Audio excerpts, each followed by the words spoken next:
प्रिय विद्यार्थियों, सुप्रभात।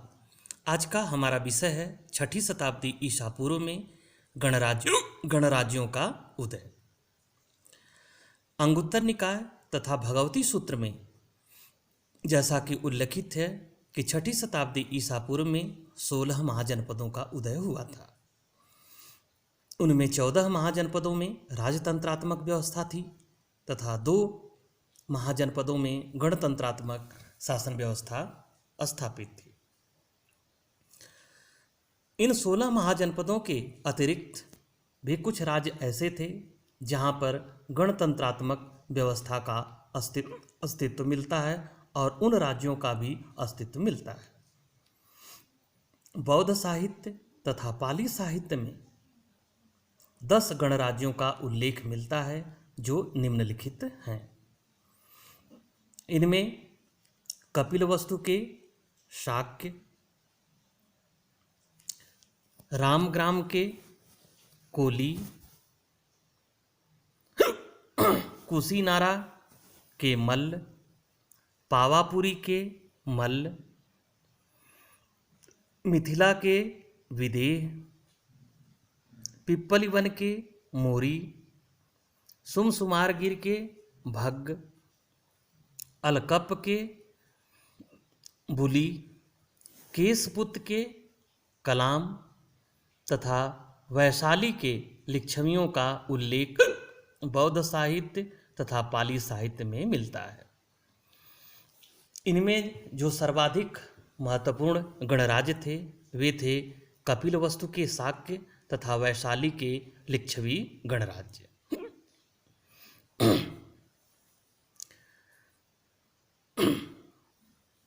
इन गणराज्यों में कपिलवस्तु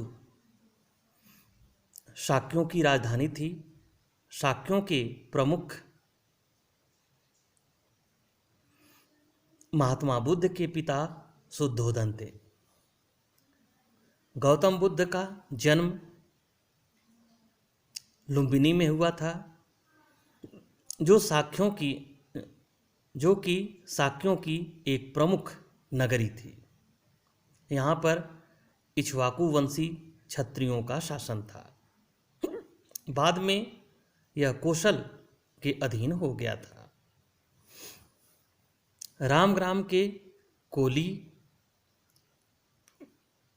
और कपिलवस्तु के शाक्यों के बीच जो विभाजक रेखा बनाती थी उस नदी का नाम है रोहिणी। महात्मा बुद्ध की मां रामग्राम के कोलियों के परिवार से संबंधित थी। कुशीनारा मल्लों की राजधानी थी। पावापुरी मल्लों की राजधानी थी। कुशीनारा में महात्मा बुद्ध को चुंद नामक व्यापारी के घर महापरिनिर्वाण की प्राप्ति हुई थी। वैसे ही पावापुरी में जैन धर्म के 24वें तीर्थंकर महावीर स्वामी को महापरिनिर्वाण की प्राप्ति हुई थी। मिथिला जो विदेहों की राजधानी थी और जो अपनी सांस्कृतिक विशेषता के लिए सर्वाधिक प्रसिद्ध थी। मौर्यों की राजधानी पिप्पलीवन थी जो नेपाल की तराई में थी।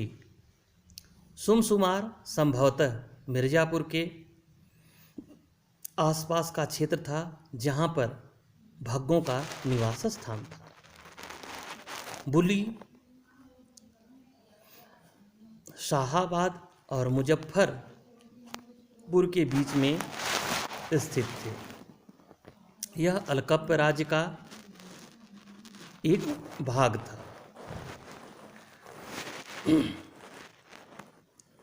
कलाम भी एक छोटा गणराज्य था और गौतम बुद्ध के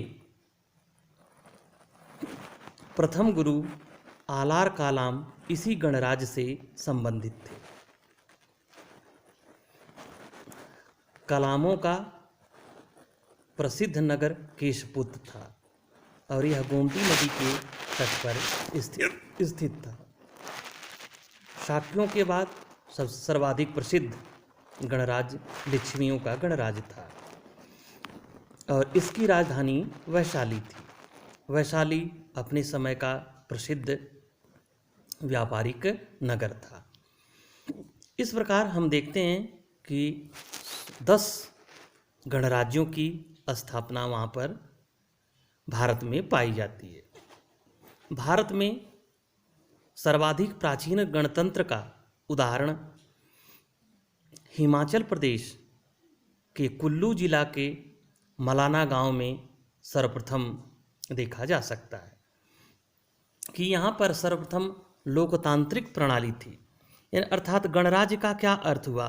गण मतलब समूह, समूह का राज्य, अर्थात यहाँ जनता का शासन था, जनता के लिए शासन था। जनता अपने प्रतिनिधियों का चुनाव करती थी और प्रतिनिधि को जनता के द्वारा बनाए गए नियमों के अनुसार ही चलना पड़ता था। तो भारत में प्राचीन काल से ही राजतंत्रात्मक व्यवस्था तथा गणतंत्रात्मक व्यवस्था दोनों विद्यमान थी। और गणराज्यों की प्रशासनिक व्यवस्था का जब हम देखते हैं तो यहाँ पर जनता का शासन था, यानी अपने में से ही सर्वश्रेष्ठ को चुनना था जो उस समाज की मान्यताओं के अनुसार राज्य का संचालन करता था। ये था गणराज्यों का। गणराज्यों में आप गणराज्यों का नाम और उनकी राजधानियों को याद रखना, क्योंकि आपके एग्जामिनेशन में यह अक्सर पूछ लिया जाता है। Thank you.